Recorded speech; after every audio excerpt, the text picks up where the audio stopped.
안녕하세요. 사연에 빠지다의 DJ 민영입니다. 이제 정말 날씨가 많이 쌀쌀해졌어요. 완연한 가을 날씨인데요. 우리 구독자 여러분들 감기 걸리지 않게 겉옷 잘 챙겨 입으셔야 할 것 같습니다. 오늘 사연은요, 며느리들에게 통쾌한 복수를 한 사연자님이세요. 어떤 내용인지 지금 시작해 볼게요.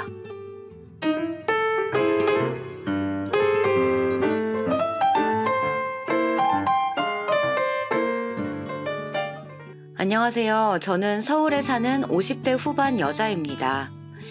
텔레비전이나 라디오에서 듣기만 하던 일들이 저에게도 일어나서 이렇게 제보하게 되었어요. 주변에 말했더니 이런 건 널리 퍼뜨려야 된다고 하더라고요. 요즘은 시집살이를 당하는 며느리보다 역으로 며느리에게 당하는 시어머니들이 많다고 해요. 저도 그중 한 명이고요. 그리고 이 모든 일들은 바로 말에서 시작하게 되었습니다. 말이 사람과의 관계에서 얼마나 중요한지 깨닫게 된 사건이랍니다. 바로 얘기를 시작해 볼게요. 저와 남편은 같은 회사에서 만나게 되었어요. 제가 격리로 서울에 있는 무역회사에 입사를 했었는데 그때 영업직 신입사원으로 남편이 들어오게 되었어요.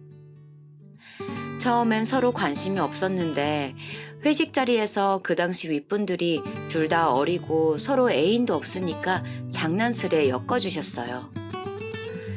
처음엔 장난이니까 저도 웃으면서 거절하고 그랬는데 남편이 적극적으로 구애해서 만나게 되었죠.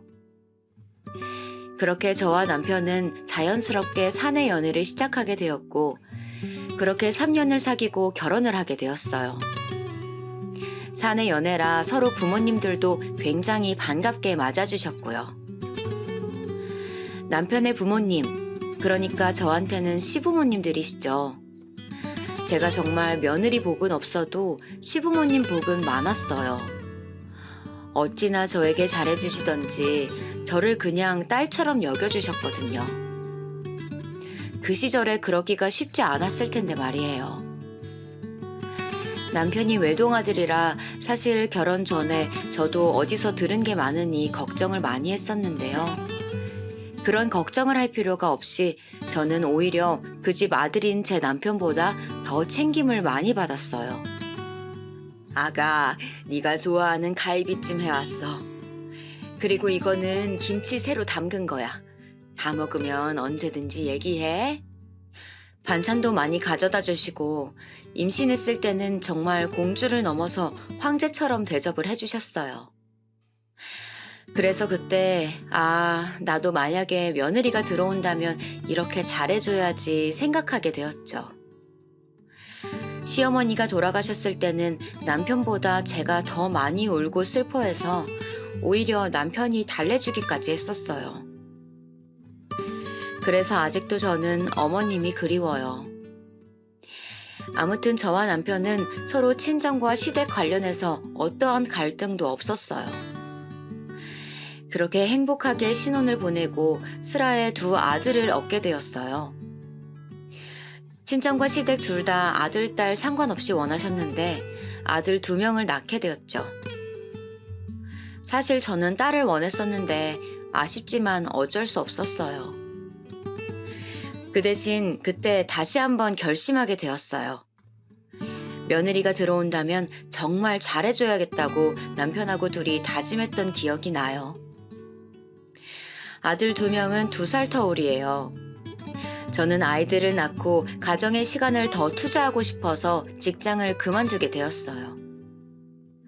남편이 영업직이었는데 다행히 능력이 좋아 벌이가 아쉽지 않아 가능한 선택이었죠. 남편은 열심히 밖에서 돈을 벌어오고 저는 집에서 아이들을 키우고 최대한 내조를 열심히 했었어요. 큰애는 전형적인 모범생이었어요. 저와 남편은 공부하라고 막 잔소리하는 편은 아니었는데 알아서 공부도 열심히 하고 굉장히 성실하게 학교를 다녔어요. 반면 작은애는 조금 시끄러운 편이었어요. 문제아까진 아니었지만 결코 조용한 편은 아니었죠. 누구를 괴롭히거나 그랬던 적은 전혀 없고 단지 노는 걸 좋아했어요. 그래서 저와 남편이 항상 쟤는 자유분방한 영혼이라고 했었어요. 들으시면 아시겠지만, 네, 그냥 정말 평범한 집안이었어요. 크게 엇나가는 자식도 없었고 남편하고 종종 다투긴 했지만 부부싸움을 아예 안 하는 부부는 없잖아요. 사실 남편과 싸우고 나서 시어머니를 찾아가서 뒤에서 험담도 하고 그러기도 했어요. 시어머니가 어찌나 제 편을 잘 들어주시는지 저도 나중에 며느리가 찾아오면 그냥 무조건 아들 잘못이라고 해야겠다고 생각했었어요. 그렇게 아이들이 자라서 성인이 되었고 큰애는 대학에 들어갔어요. 군대를 다녀오고 취업 준비를 열심히 하더니 바로 여의도에 있는 금융회사에 들어갔어요.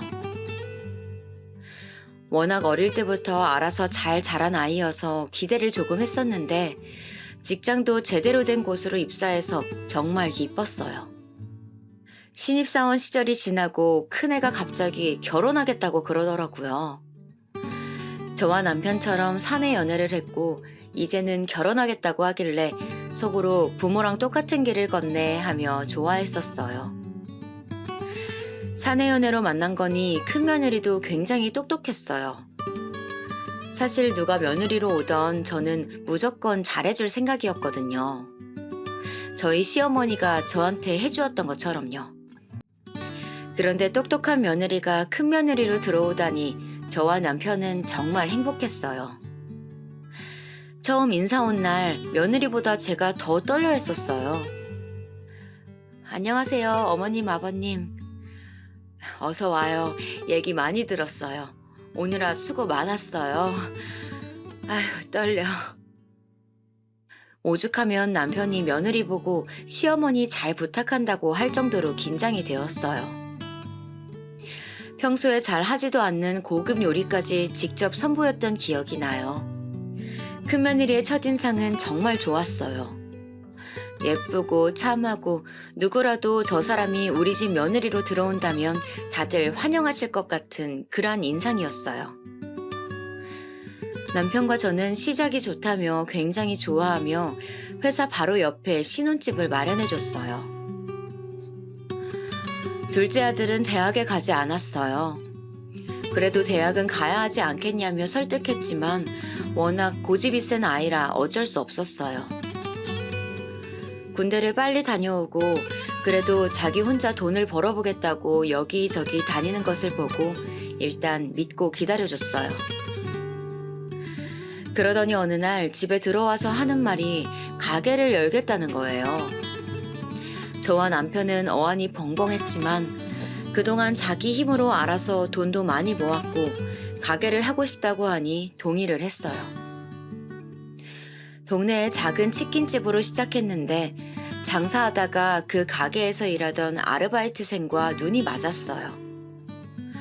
다짜고짜 임신했으니 결혼하겠다고 하는데 아직도 그 생각만 하면 머리가 아파요. 그래도 뭐 어쩌겠어요.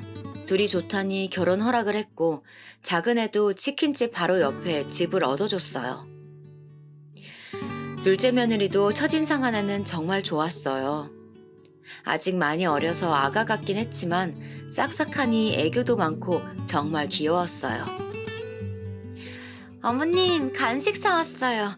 한번 드셔보세요. 너무 귀엽고 착해서 며느리들 하나는 정말 잘 들어왔다고 그 당시엔 생각했어요. 그리고 첫째 아들은 아들을 낳았고 둘째 아들은 딸을 낳았어요. 아들 2명이 다 맞벌이를 하니 손주들은 자연스럽게 제가 보게 되었어요. 손주들은 자식들과는 다른 예쁨이라던데 그 말에 아직도 동의를 하는 바예요. 할머니 하면서 안기는 손주들을 보면 마치 세상을 다 얻은 기분이었으니까요. 그러나 예쁜 것과는 별개로 힘들기도 했어요. 확실히 체력이 예전 같지는 않더라고요. 그래도 아들 내외들이 돈 버느라 고생하는데 제가 해줄 수 있으니까 최선을 다했어요. 애들 유치원 갔다 오면 밥도 먹이고 아프면 병원도 데려가고 놀이터에도 매일 데려갔어요. 그렇게 손주들이 자라 초등학교에 들어가자 더 이상 봐주지 않아도 되었어요. 이렇게 두 아들을 다 결혼시키고 손주들도 다 자라고 나니 뭐랄까 굉장히 해방감이 들었어요. 그동안 아이들 키우면서 저 자신을 잃어버린 느낌이었는데 다 키워서 결혼까지 시키고 나니까 인생에서 해야 하는 숙제는 다 한 느낌이 들었어요. 그 기분은 남편도 똑같이 느꼈다고 해요. 서로 정말 가정에 충실했고 후회가 남지 않게 정말 최선을 다했기 때문에 오히려 찜찜함이나 서운함 없이 오로지 후련함이 남았던 것 같아요. 결혼 생활 중 남편과의 관계는 적당히 싸우며 서로 울지도 많이 했었어요. 사람이 나쁜 사람은 전혀 아니었으나 성향은 좀 달랐어요.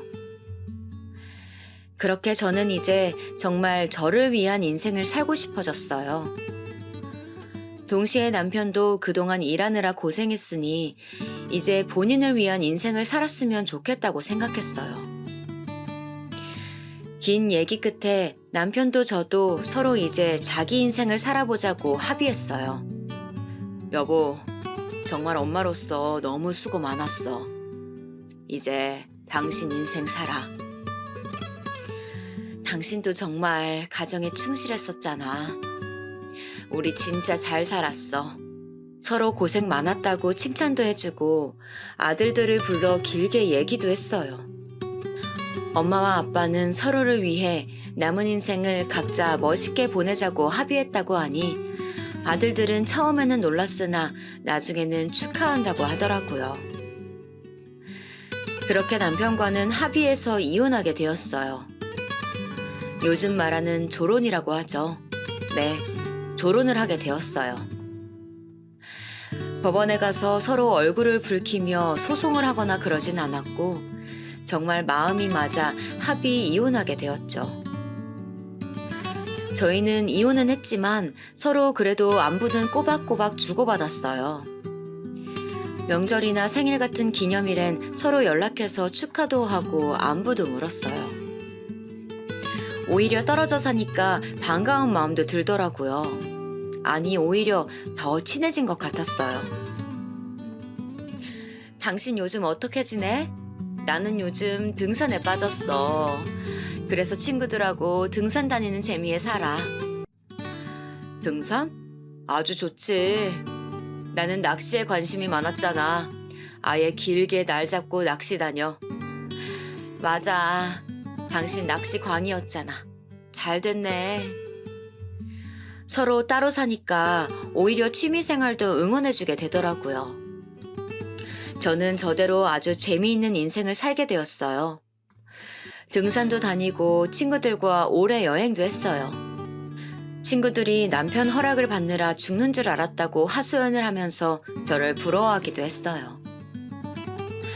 무엇보다 혼자 살게 되니 제가 무엇을 좋아하고 싫어하는지도 알게 되었어요. 그동안 남편과 아들 2명의 입맛에 맞춘 요리만 했었었는데 제가 좋아하는 요리도 실컷 하고 집에서 뜨개질도 하고 혼자 아주 즐거운 생활을 했죠. 그리고 여행도 자주 다녔어요. 그동안 집안 행사 때문에 길게 가지 못했었는데 혼자서 여행을 다니며 새로운 세상에 눈을 떴어요. 세상은 제가 생각했던 것보다 훨씬 크고 넓더라고요. 혼자 다니는 게 지치면 친구들과도 다녔어요. 같이 여행을 다니는 것은 또 다른 재미더라고요. 그리고 이렇게 행복하게 알아서 잘 사는 게 아들 내외들에게도 훨씬 좋은 영향을 준다고 생각했어요. 왜냐하면 명절이나 생일 때 굳이 다 함께 안 만나도 되니까요.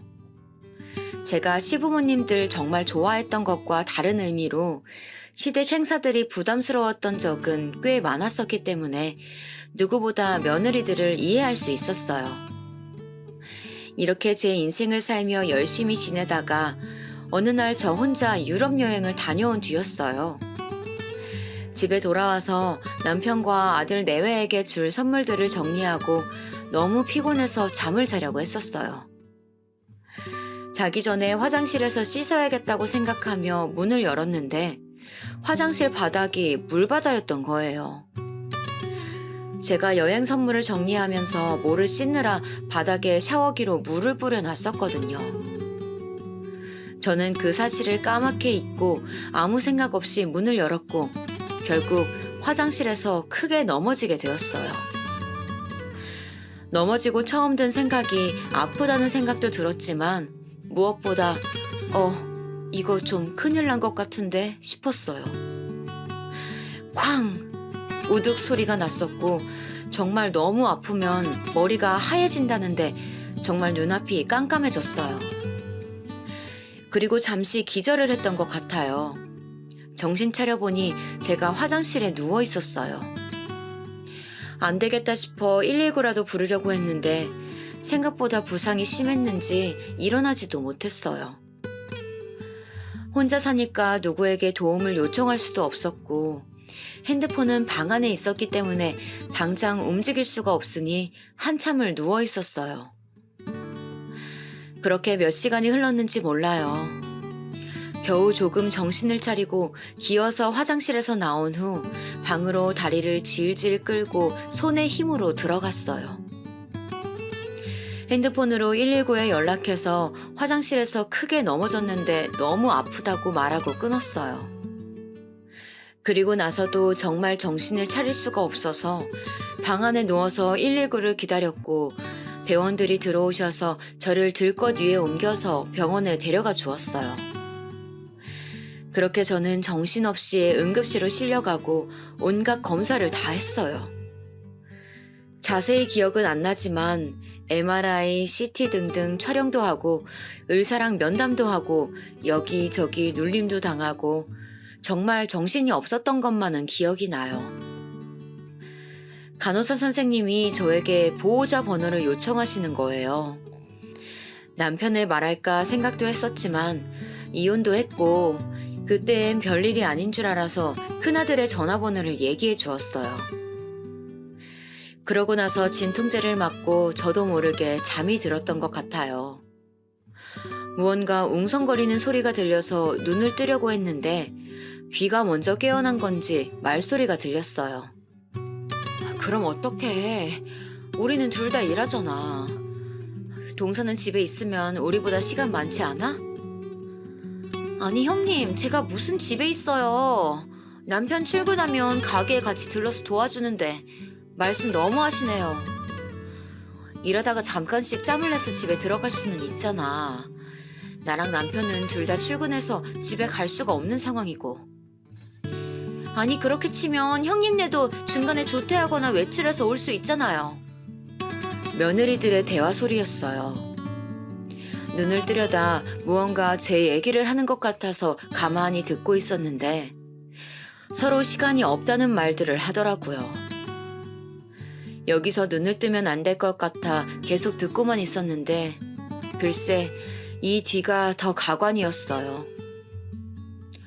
그러면 어떡해. 의사가 무조건 간호하라는데 사람 쓰자고 했더니 아까 내 남편이랑 서방님 정색하는 거 봤지?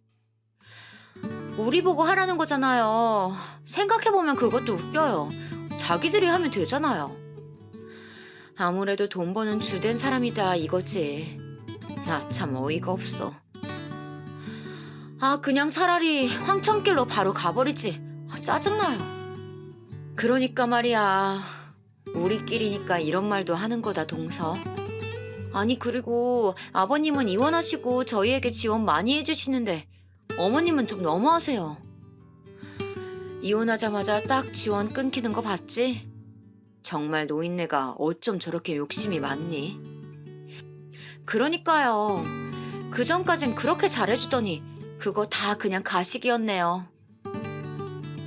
예전엔 용돈도 주더니 요즘은 주지도 않잖아. 저렇게 사니까 다치지. 저 말을 듣자마자 저도 모르게 눈물이 나오기 시작했어요. 그래도 좋은 시어머니 역할을 하며 살아왔다고 생각했는데 정말 너무하더라고요. 단순히 집만 해준 것이 아니고 이혼 전에는 명절 때마다 식사만 하러 와도 고마워서 용돈 주고 애들 낳을 때마다 조리원도 보내주었어요. 아이들 커가면서 각종 백일잔치, 돌잔치, 생일, 입학, 졸업 등등 무슨 행사가 있을 때마다 애들 낳고 키우는 게 고맙고 대견해서 용돈도 항상 챙겨주었어요. 그뿐만이 아니고 둘 다 일하느라 바쁜 거 아니까 사람도 보내서 청소도 도와주고 저는 정말 최선을 다했다고 자신 있게 말할 수 있어요. 단순히 돈만 주었냐 하면 그것도 아닌 게 연락할 때마다 고맙다고 항상 말했었고 아들하고 무슨 일 생기면 무조건 말하라고 했어요.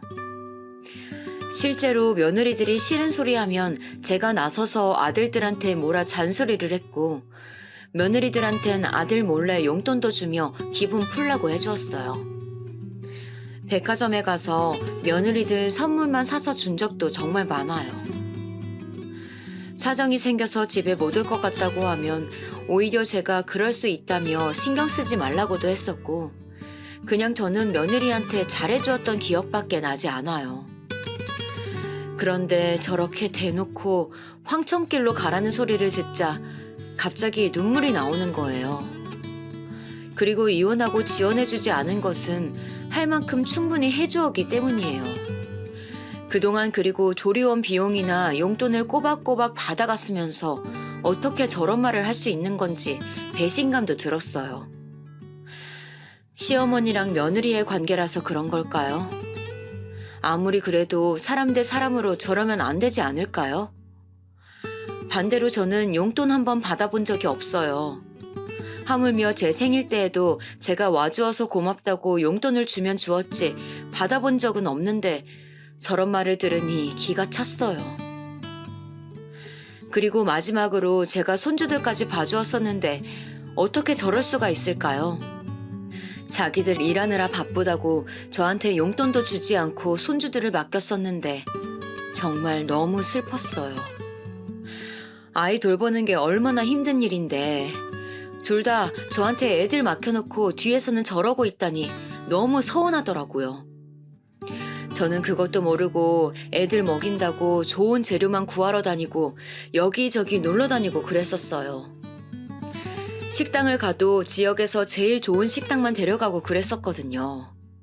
놀이공원도 심지어 손주들은 자기 엄마 아빠보다 할머니 할아버지랑 간 기억이 더 많다고 할 정도였어요. 그리고 저런 대화를 한두 번 해본 게 아닌지 정말 둘이 아무렇지 않게 제 욕을 하더라고요. 제가 충격으로 계속 눈물을 흘리고 있는데도 다행인지 뭔지 며느리들은 저렇게 얘기하며 자기들끼리 깔깔대느라 제 쪽은 쳐다도 안 봤던 것 같아요. 전혀 모르고 있더라고요. 그렇게 너무 속상한 마음을 가진 채로 가만히 누워 있었어요. 물론 그 순간 눈을 뜨고 일어날 수도 있었지만 그런다고 며느리들이 했던 말이 없어지는 것은 아니니까요. 정말 서러워서 이걸 어떻게 해야 하나 생각만 하고 있었어요. 한참을 그러고 있자 간호사가 들어와서 제가 깨어났는지 확인하더라고요. 그때 자연스럽게 일어난 척을 했어요. 어머님 괜찮으세요? 너무 걱정 많이 했어요. 얘기 듣고 너무 놀라서 하던 일도 멈추고 바로 왔어요. 어머님 꼬리뼈에 금이 갔대요. 엄청 아프실 텐데 몸은 좀 어떠세요? 의사 말로는 정말 통증이 심할 거라고 했어요.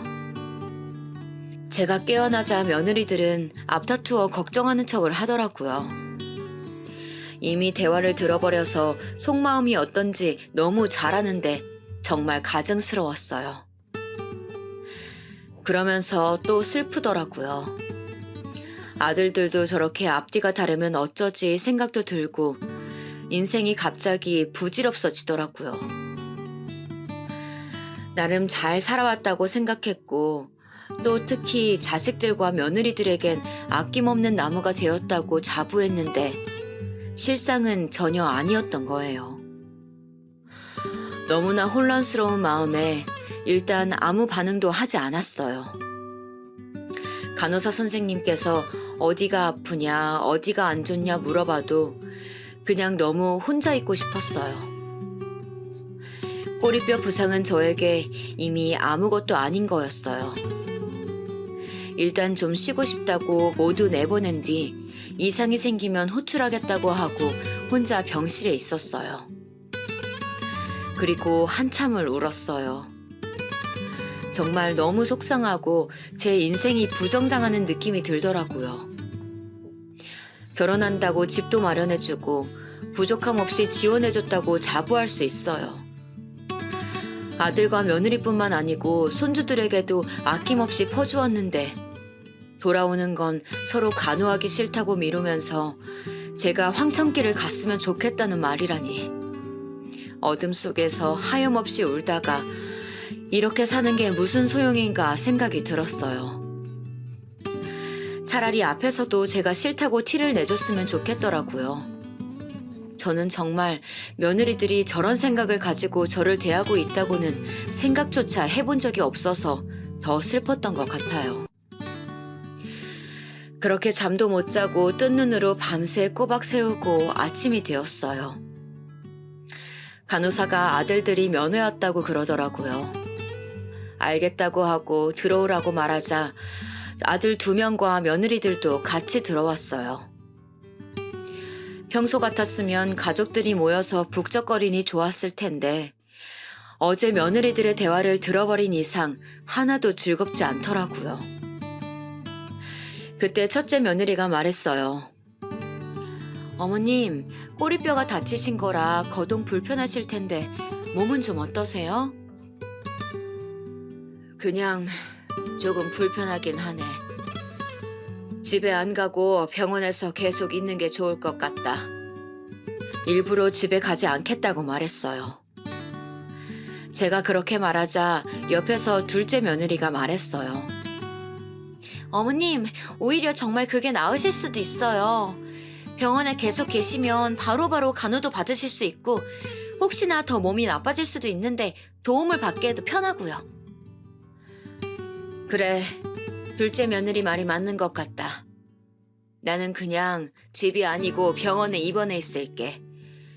너희는 그냥 걱정하지 말고 돌아가. 제가 먼저 나서서 병원에 있겠다고 말하자 아들들은 제 의견을 존중한다고 했어요.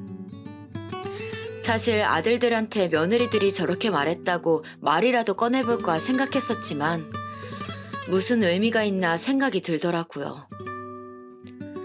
제가 그렇게 말을 한다면 서로 사이만 나빠질 테니까요. 그리고 아들 2명은 일하기에 바쁠 텐데 신경을 거슬리게 하고 싶지 않았어요. 반면 며느리들에게는 또 충격을 받았어요. 어제는 둘이 저보고 황천길을 가라느니 지원 안 해줘서 밉다느니 막말을 하더니 이제 앞에서는 제 걱정을 하더라고요. 정말 너무 가식이라고 생각했어요. 그렇게 면회도 끝나고 또다시 그날 밤 혼자가 되었어요. 합의 이혼을 하고 혼자만의 시간을 가지며 제 인생을 즐겼을 때는 혼자 있는 시간이 너무 좋았었는데 다치고 나서 병원에 있으니 혼자가 외롭더라고요. 사실 며느리들의 대화를 듣지 않았다면 괜찮았을 것 같기는 해요. 아마 그랬다면 그냥 혼자 독서를 하거나 친구들을 불러서 얘기하며 최대한 편안히 있었을 테니까요. 며칠을 그렇게 보내니 이제 정말 더 이상 살고 싶지 않더라고요. 처음에는 그냥 아파서 병원이 갑갑해서 그런가 보다라고 생각했었는데 어떻게 된 게 시간이 갈수록 며느리들의 대화가 머리에서 떠나질 않더라고요. 눈을 감아도 황천길로 가버리지 그러니까 말이야 이런 말들이 들려오고 심지어 환청도 들렸어요. 최대한 잘해주려고 노력했었는데 그 노력이 며느리들에게는 와닿지 않았었나 봐요. 저처럼 시어머니가 잘해줘서 고맙다고 생각하며 반대로 효도하려고 했던 것까진 바라지도 않고 그냥 정말 저렇게 저를 안 좋게 생각만 안 했어도 저는 괜찮았을 거예요. 어느새 그렇게 퇴원하는 날이 다가왔어요. 퇴원할 때 또 도움을 받으면 저렇게 뒷말이 나올 것 같았고 사실 저는 퇴원하고 집에 가서 남들 모르게 생을 마감하려 했어요. 정말 살고 싶지 않다는 생각이 입원하면서 계속 들었기 때문이에요. 혼자 겨우겨우 퇴원하고 집에 돌아와서 약을 먹으려고 했어요. 제가 살아온 인생에 대해 너무나 회의감이 들었기 때문이에요. 그런데 갑자기 여보! 하며 남편이 집에 들어왔어요. 정말 깜짝 놀라서 남편을 쳐다보고 있었는데 저한테 남편이 와서 와다다 말을 하는 거예요. 아니 여보, 나 정말 놀랐어. 다쳤으면 다쳤다고 말을 해야 할 거 아니야. 내가 첫째랑 전화하다 알게 됐잖아. 병원에 가보니 이미 퇴원했다길래 얼마나 놀랐는지 알아? 아니 사람이 말이야. 아프면 아프다 얘기를 해야지. 넘어지고 119 불렀다며 나를 불렀어야지. 정말 숨도 안 쉬고 말하는 남편을 보자 저도 모르게 또 눈물이 나오더라고요. 온통 저를 걱정했다는 말로 말을 건네는 남편이 어찌나 고맙던지 그 순간 서러웠던 게 폭발했어요. 남편을 끌어안고 울기 시작하자 남편은 오히려 당황하더라고요. 아니 생전 울지도 않던 사람이 왜 이래? 많이 아팠어? 남편이 저를 걱정하는 말을 하자 저는 속사포처럼 말을 하게 됐어요. 사실 나 누워있을 때 며느리들 대화를 듣게 됐었어. 나 정말 너무 속상해서 오늘 퇴원하고 조용히 세상 마감하려고 했는데 당신이 들어오니까 어찌나 안심이 되면서 의지가 됐는지 몰라. 뭐라고? 며느리들이 뭐라고 했는데? 우리 새아가들 참하고 착하잖아. 무슨 말을 들은 거야? 서로 내 간호를 하기 싫다고 그러더라고. 물론 그럴 수는 있지. 그런데 말하다가 울컥해서 울음을 참느라 정말 고생했어요. 남편은 괜찮다고 좀 진정하고 말하라고 물도 떠다 주었어요. 심호흡을 몇 번 하고 마저 말을 하기 시작했어요. 나보고 글쎄 그냥 확 황천길로 떠나버리지 이러더라고. 나 그 말 듣고 너무 충격받아서 며칠을 잠도 못 자고 울기만 했어. 세상 살기가 싫더라. 당신도 알잖아. 나 정말 최선을 다했어. 아들 2명 키웠고 심지어 손주들까지 봐줬어. 내가 그렇게 고생해서 애들 봐주고 그랬는데 돌아오는 건 확 죽어버리라는 말이더라. 내가 사는 게 의미가 있나 싶어 지금. 제가 이렇게 말하자 남편은 한동안 말이 없었어요. 표정을 보니 남편이 화가 나면 특유의 표정이 있는데 그 표정을 하고 있더라고요. 굉장히 생각이 많아 보이는 표정이었어요. 반면에 저는 말을 하고 나니까 속이 아주 후련했어요. 이럴 거면 그냥 딱 저 말을 듣자마자 남편에게 말할 걸 그랬나 생각도 했어요. 저는 말을 하고 오히려 후련해져서 안정을 찾았지만 반대로 남편은 서서히 분노가 차올랐는지 흥분하기 시작했어요. 며느리들 정말 그럴 줄 몰랐는데 너무한 거 아니야? 당신 왜 그걸 혼자만 알고 있었던 거야? 나한테 말을 했어야지. 아니, 듣고 너무 충격이라 말을 해야겠다는 생각도 하지 못했어. 남편은 일단 알겠으니 죽을 생각은 하지 말라고 자기가 다 해결하겠다고 말을 했어요. 당신이 무슨 해결을 해? 물어봐도 그냥 일단 조금만 기다리라는 말만 전할 뿐이었어요. 그렇게 남편은 제 곁에 있다가 제가 정말 괜찮으니 나가도 좋다고 하니 그제야 집에 갔어요. 며칠이나 지났을까요? 정확히 일주일 정도였던 걸로 기억해요. 갑자기 며느리 2명이 집에 찾아왔어요. 어리둥절한 채로 문을 열어주고 집에 들어오게 했더니 둘 다 저를 보고 빌기 시작했어요. 어머님, 그때 한 말 진심 아니에요. 맞아요. 진짜 그냥 진심이 아니고 서로 그때 당황해서 그랬어요. 저희가 어머님 얼마나 생각하는지 잘 아시잖아요. 어머니 보고 제가 정말 설마 황천길 갔으면 좋겠다고 생각했겠어요? 두 명이서 저를 둘러싸고 양 옆에서 오해라고 말을 하기 시작했어요. 서로 1초도 쉬지 않고 귀에 대고 말하는데 정말 골이 아프더라고요. 이게 무슨 일인가 생각도 들고 일단 진정하고 앉으라고 했어요. 둘을 소파에 앉히고 찬물을 가져다 주니 첫째 며느리가 상황 설명을 시작했어요. 알고 보니 남편이 저에게 그 말을 듣고 두 며느리를 불렀다고 해요. 그런 말을 한 게 맞냐고 했더니 처음엔 둘 다 부인했으나 저에게 말을 다 듣고 왔다고 하자 인정을 했다고 해요. 그러자 남편이 어떻게 그럴 수 있냐며 배은망덕하다고 화를 냈다고 해요. 그러면서 신혼집으로 해준 지금 그 집 명의가 남편으로 되어 있는데 절대 명의 이전을 해주지 않겠다고 했대요. 거기서 더 나아가 저희 손주들이 지금은 둘 다 미국에서 유학하고 있거든요. 그런데 그 비용을 저도 몰랐는데 남편이 다 대고 있었다고 해요. 괘씸해서 손주들 유학 비용도 앞으로 더 못 준다고 말하고 며느리들에게 이제 볼 일 없을 거라고 말했다고 해요. 며느리들은 그 말을 듣자마자 저에게 바로 온 것이라고 하더라고요. 아들들은 알고 있니? 아직 몰라요. 만약 알게 된다면 저 정말 이혼당할 수도 있어요, 어머님. 어머님, 저 정말 진심 아니었어요. 한 번만 봐주세요. 제 마음 아시잖아요. 이제야 진심이 아니었다고 저에게 며느리들이 빌기 시작했어요. 나중에는 둘 다 약속이라도 한 듯 울기 시작하더라고요. 애들 유학비 만만치 않아요. 이대로 정말 귀국해야 할 수도 있어요. 이제야 겨우 적응하기 시작했는데 이대로 돌아오게 만들 수는 없어요. 어머님, 제가 잘못한 거지 애는 잘못 없잖아요. 제발요.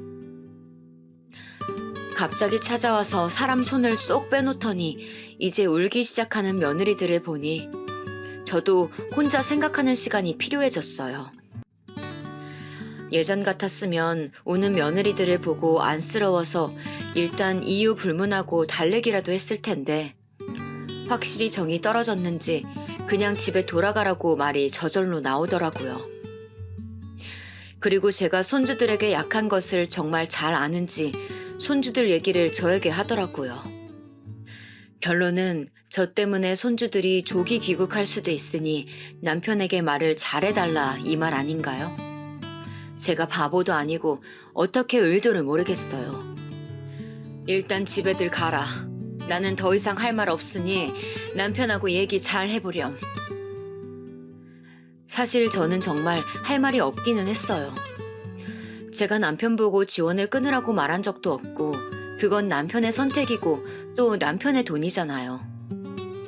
그러니 정말 남편하고 얘기해야 한다고 생각했던 건데 며느리들은 완강했어요. 정말 누가 보면 제가 가해자로 알 정도로 애처롭게 빌기 시작하더라고요. 잘못한 사람들은 며느리들인데 우는 사람도 며느리들이었어요. 정말 어처구니가 없더라고요. 나가라고 해도 나가질 않으니 제가 할 수 있는 것은 남편에게 전화하는 것이었어요. 여보, 당신이 며느리들 보고 뭐라고 한 것 같은데 지금 우리 집에서 둘이 울고불고 난리야. 나가라고 해도 말을 듣질 않아. 어떻게 좀 해봐. 뭐라고? 정말 정신들을 못 차렸네. 바꿔봐. 남편 전화를 며느리들에게 들려주자 며느리들은 더 난리가 났어요. 아버님 하면서 둘이 우는데 정말 너무 시끄럽더라고요. 일단 내 집에서 나가주었으면 좋겠어. 그리고 돈 관련해선 남편하고 얘기하렴. 이렇게 다시 말하니 며느리들은 마지못해 일어났어요. 그렇게 둘이 집에 가고 저는 머리가 아파서 혼자만의 시간이 필요해졌어요. 남편에게 연락해볼까 생각했지만 너무 갑작스럽게 일어난 일들이라 일단 그냥 안정이 필요했어요. 그런데 다음 날에 첫째 아들에게서 연락이 왔어요. 어머니, 몸은 좀 어떠세요? 그냥 조금씩 아프긴 하지. 무슨 일 있니? 아들은 전화로 하긴 좀 그렇다고 퇴근하고 찾아오겠다고 했어요. 알겠다고 대답하고 집에서 쉬면서 생각했어요. 아마 제 생각엔 와서 분명 돈 얘기를 할 것 같았어요. 아니나 다를까 첫째는 집에 와서 밥을 먹고 하는 말이 용서를 해달라는 말이었어요. 집사람 말을 들어보니까 경솔하긴 했더라고요. 정말 죄송해요, 어머니. 아들이 죄송하다 하는데 그 자리가 너무 불편했어요. 첫째 아들은 계속해서 말을 하기 시작했어요. 저도 아내한테 엄청 뭐라고 했어요. 실망도 너무 많이 했고요. 그런데 말 들어보니까 황천길로 갔으면 좋겠다는 말은 재수 씨가 했다고 하더라고요. 어머니도 들으셨으면 기억하시죠? 저는 어안이 벙벙했어요. 사실 그 말을 누가 했는지는 중요하지 않았어요. 그냥 그때 며느리 2명이 제가 눈을 감고 있는 동안 저런 대화를 나누고 있었다는 것이 충격이었지. 누가 어떤 말을 했는지는 정확히 기억도 나지 않아요. 첫째 며느리가 그랬는지 둘째 며느리가 그랬는지 중요한 건 아니라고 생각했어요. 아니 아들, 너는 그게 누가 말했는지 중요한 거니? 내가 그 상황에서 그런 대화를 들었다는 게 중요한 거 아니야? 아들은 당황하기 시작했어요. 아니 어머니, 제가 아내에게 들을 때에는 자기는 그냥 동조만 했다고 하더라고요. 심한 말은 다 동서가 했다고 하길래 정말 그런 줄 알았어요. 여러분, 정말 해도 해도 너무하지 않나요? 무슨 동조만 해. 내가 똑똑히 들었어. 너한테도 실망이다. 이만 나가봐. 저도 모르게 아들에게 소리를 질렀어요. 딱 보니까 첫째 며느리가 여우처럼 아들에게 자기 잘못은 없다고 했던 것 같더라고요. 자기는 동조만 했는데 집도 증여 못 받게 생겼고 아들 유학 비용도 앞으로 못 받게 생겼다고 첫째 아들을 막 조종했던 것 같아요. 첫째는 워낙 어릴 때부터 순하고 착해서 이런 말에 잘 넘어가거든요. 첫째 며느리가 똑똑해서 좋았었는데 저렇게 아들을 쥐어잡고 있을 거라고는 생각하지 못했어요. 아니, 알고는 있었지만 이 정도로 사람이 앞뒤 다르게 행동할 줄은 몰랐어요. 이렇게 안 그래도 화가 나 있는 상태였는데 둘째 아들에게도 연락이 오는 게 아니겠어요? 엄마, 늦은 밤 연락해서 미안해요. 내일 점심 같이 먹어요. 이것들이 쌍으로 입을 맞추고 차례로 연락을 하는 건가 생각이 들었어요. 왜? 너도 와서 둘째 며느리는 억울하다고 하려고? 저도 모르게 말이 사납게 나왔죠. 에이, 엄마 무슨 말을 그렇게 섭섭하게 해요. 그냥 아들이 엄마 보고 싶어서 그러지.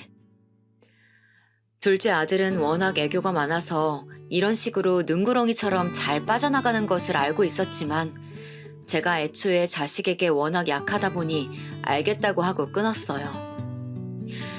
그리고 다음날 둘째는 둘째 며느리와 같이 집에 찾아왔어요. 어머님, 어머님이 좋아하시는 망고 사왔어요. 드셔보세요. 엄마, 이것도 선물이에요. 둘째 아들네는 대놓고 제 기분을 풀어주려고 애를 쓰더라고요. 그래봤자 제가 이미 목적을 알고 있으니 제 표정은 좋지 않았어요. 제가 반응이 없자 둘은 당황한 듯 보였어요. 엄마, 나도 이미 집사람한테 얘기 들었어요. 내가 그거 듣고 너무 깜짝 놀랐다니까요. 그래서 너무 화가 나서 대판 싸웠어요. 이 사람도 내가 얘기 들어보니까 많이 반성하고 있대요. 그리고 사실 형수가 나서서 주도했다고 하더라고요. 저 말을 듣자마자 저도 모르게 코웃음이 나왔어요. 며느리들 둘이 말을 맞춘 걸까요? 다들 자기 탓이 아니라고 저러는데 정말 어이가 없었어요. 어제도 말했지만 누가 먼저 주도했고 누가 어떤 말을 했는지 중요하니? 중요한 건 둘이 같이 나를 험담하는 대화를 했다는 것이고 내가 그걸로 인해서 상처를 받았다는 거야. 제가 강하게 나가자 둘째 아들과 며느리는 눈에 띄게 당황했어요. 지원을 앞으로 끊겠다고 한 것은 너희 아빠니까 아빠한테 가서 직접 말하렴. 안 그래도 아픈 사람 집에 찾아와서 이게 못들하는 짓이니? 저도 모르게 둘째네에게 쏴붙이고 돌아가라고 말하고 방으로 돌아왔어요. 저는 며느리들의 대화를 듣고 너무 충격을 받아 며칠을 잠을 못 자고 마음고생을 했었잖아요. 마지막엔 너무 속상해서 목숨을 끊으려고까지 생각했었고요.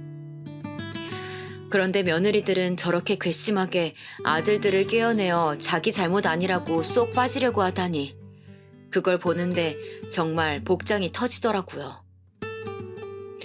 동시에 남편에게 정말 고마운 마음이 들었어요. 그러면서 아니 언제 저렇게 지원해주고 있었는지 웃음도 나오더라고요. 자기 인생을 살겠다고 서로 합의하고 이혼했지만 자기 인생도 살면서 그 나이에 자식들 뒷바라지까지 해주고 더 나아가 손주들 유학 비용까지 대주고 있었다니 정말 내가 아는 그 사람이구나 생각이 들었어요. 가정에 충실했던 것은 누구보다 잘 알지만 그게 지금까지 손주들한테까지 저러고 있을 줄은 정말 꿈에도 몰랐었거든요. 며느리들이 찾아왔을 때부터 아들들이 찾아왔을 때까지 남편에게 연락도 안 하고 있었는데 혼자 방에서 생각하다 보니 연락하고 싶어지더라고요. 그래서 전화를 걸었어요. 여보세요? 당신 지금 뭐 하고 있어? 아니 그냥 내가 어떤 얘기들을 들어서 그게 사실인가 궁금해서. 남편하고 전화하는데 저도 모르게 계속 웃었어요. 남편은 당당하게 저에게 말했어요. 나는 정말 증여 안 해줄 거고 애들 유학도 앞으로 지원 못 해줘. 나는 당신이 며느리들한테 그런 소리 들은 거 정말 평생 용서 못 해. 당신이 시집살이를 시켰어? 아니면 아들들한테 못 해준 게 있어? 나 정말 당신 같은 엄마, 시어머니 없다고 생각해. 당신 할 만큼 충분히 했어. 남편이 저렇게 말해주는데 정말 저도 모르게 눈물이 계속 나왔어요. 제가 생각해도 저는 정말 최선을 다했었는데 그런 말을 듣게 될 줄 누가 알았겠어요. 돈은 당신 돈이니까 지원을 더 해주고 말고는 당신 뜻에 달렸지. 당신이 하고 싶은 대로 해. 그렇게 전화를 끊고 목욕을 하는데 그럼에도 불구하고 내 편은 남편뿐이구나 생각이 들었어요. 이혼했어도 저를 가장 잘 알고 저를 많이 생각해주는 것은 남편이었어요. 그리고 며칠 뒤 이번에는 누구에게 연락이 온 줄 아세요? 바로 손주들이었어요. 사실 예상하지 못한 연락이었어요. 할머니, 저 한국 들어왔어요. 놀러 가도 되죠? 첫째 아들의 자식인 손자가 먼저 연락이 왔어요. 일단 애는 죄가 없으니 놀러 오라고 했더니 손자가 와서 쫑알쫑알 얘기하더라고요. 첫째 손자도 첫째 아들처럼 애가 참 순한 편인데 얘기하는 것을 들어보니 첫째 며느리가 가서 어떻게 얘기하라고 시킨 것 같았어요. 애는 잘못이 없지만 하는 짓을 가만 보니 며느리가 너무 괘씸하더라고요. 그렇게 지원 끊기는 게 무서웠으면 자기가 잘못을 빌면 되는 것 아닌가요? 물론 그런다고 제가 갑자기 마음이 풀리지는 않겠지만 적어도 이렇게 화가 더 나지는 않을 거 아니에요. 안 그런가요, 여러분? 아무 잘못도 하지 않았는데 유학을 갑자기 못하게 될 수도 있는 손자를 보니 마음이 조금 약해졌어요. 할아버지는 보고 왔냐고 물었더니 보고 왔다고 하더라고요. 일단 손자 손에 용돈을 들려보내고 가만히 생각을 해봤어요. 그래도 애들은 죄가 없지 않나라고 생각이요. 그렇게 혼자 사색에 빠져 있었는데 이번에는 둘째 아들 딸인 손녀에게 연락이 왔어요. 둘째 손녀도 와서 저랑 밥을 먹고 얘기를 하다 갔어요. 여자애라 그런지 애교도 많고 볼 때마다 예뻐지더라고요. 그리고 저는 확실히 손주들을 보니 마음이 약해졌고요. 애초에 이걸 바라고 보낸 게 맞겠지만요. 또 제가 특히 손주들은 각자 어릴 때 봐주기도 했으니 더 마음이 간 것은 사실이에요. 생각해보면 아들들과 손주들은 잘못이 없잖아요. 특히 아들들도 그렇지만 손주들은 정말 아무것도 모르고 있을 거잖아요. 그들이 며느리에게 말하라고 시킨 것도 아니고요. 그래서 남편에게 연락했어요.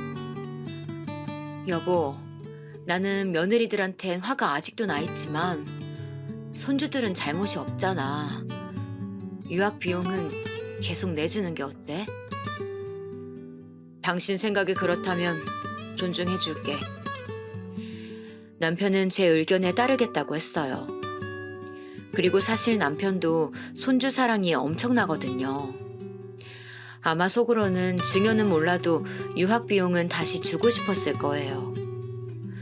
손자 손녀만 생각하면 자다가도 일어나서 맞이해주는 인간이었으니까요. 그러나 며느리들이 괘씸해서 집 증여는 못 해주겠다고 하더라고요. 그건 저도 남편의 말에 동의했어요.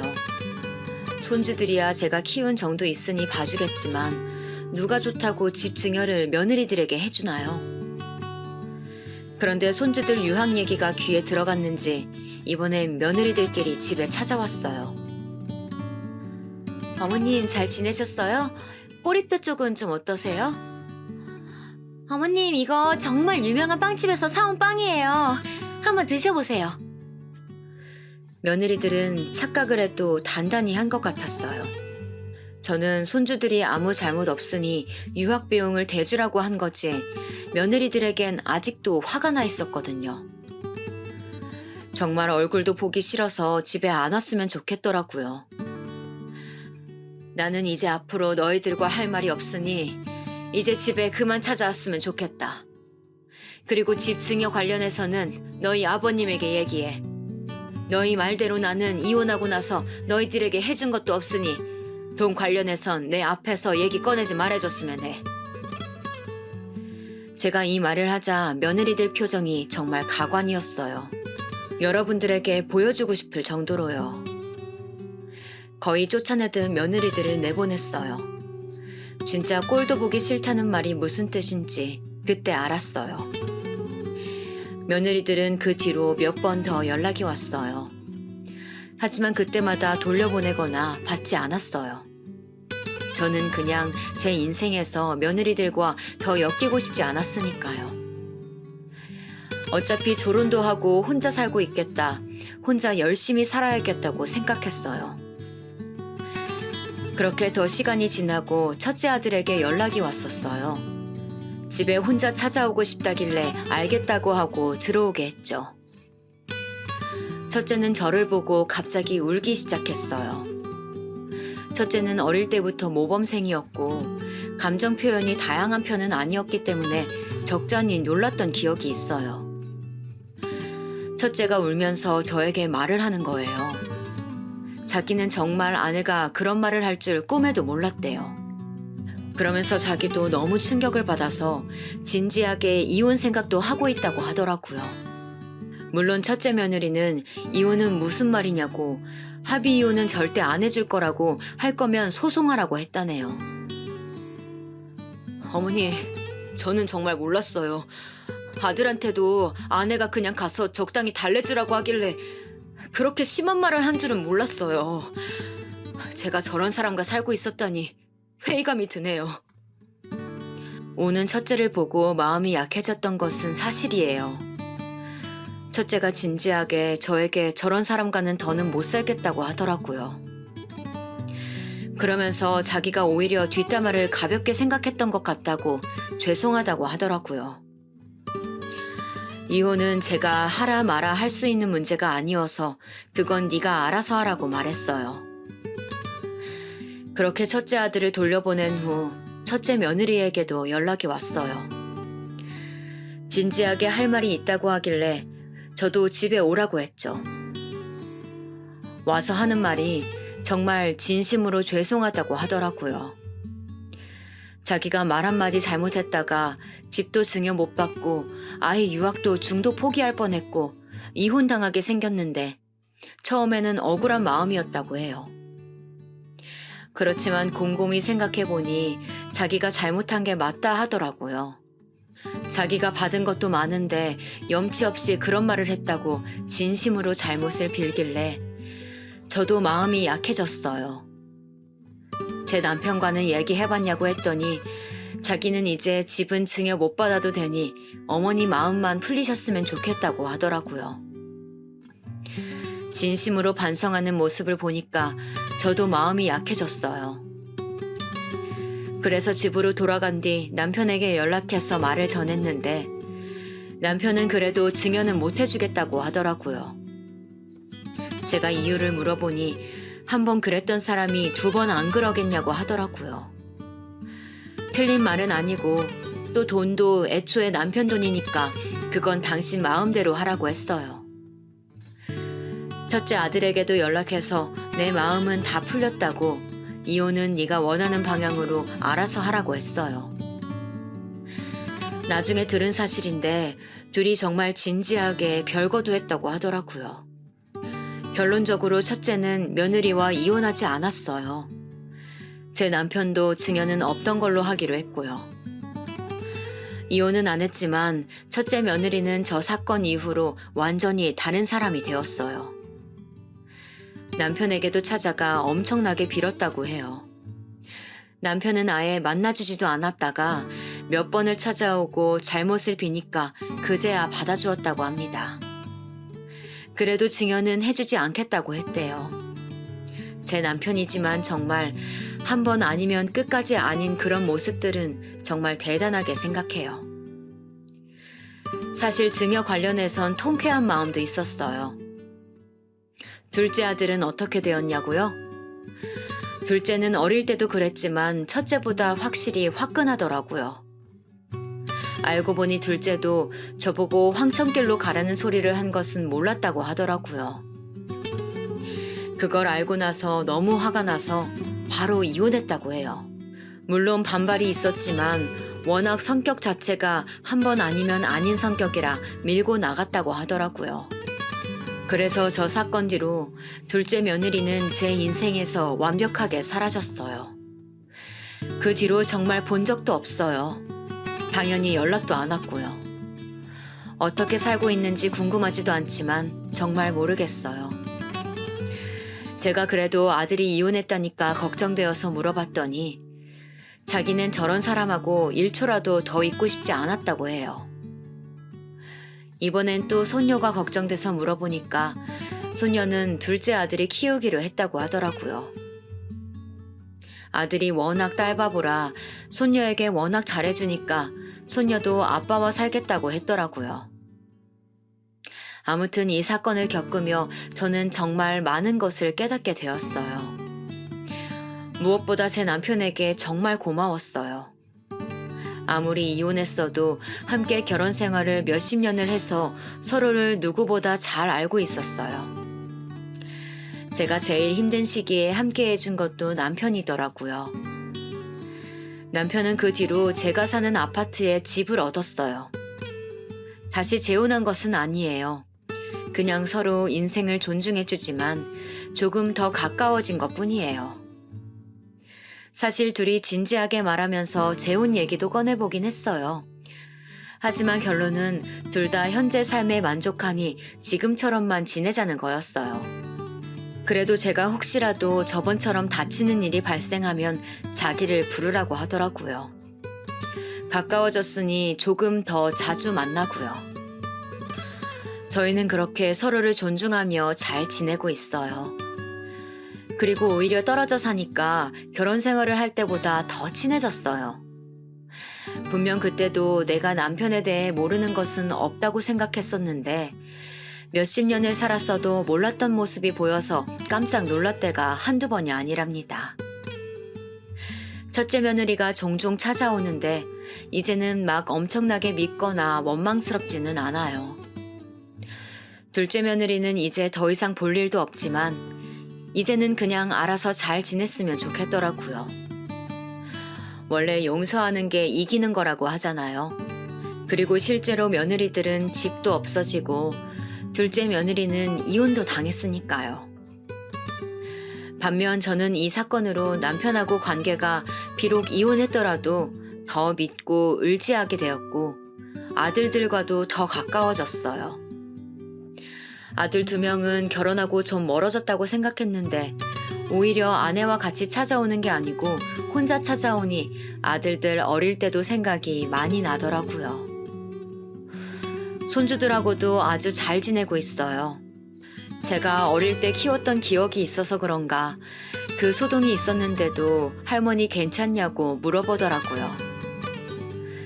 특히 둘째 손녀는 자기 엄마가 그럴 줄 몰랐다고 너무 실망했다고 보고 싶지 않대요. 이런 거 보면 진정한 복수를 한 것 같아 통쾌하기도 했어요. 자기 딸도 자기를 보고 싶지 않다는데 이것만큼 확실한 복수가 어디 있겠어요. 정말 말 한마디가 이렇게 중요하다는 것을 확실히 알게 되는 경험이었어요. 저도 이 사건 이후로 더 말을 조심하게 되었어요. 어딜 가도 예쁘게 말하려고 노력하고 있답니다. 남의 험담은 예전에도 하지 않았지만 저 이후로는 시도조차 하지 않아요. 여러분, 이제 점점 날씨가 추워지더라고요. 감기 걸리시면 안 되니까 겉옷 꼭 챙기시며 다니시길 바래요. 제 얘기 들어주셔서 감사합니다.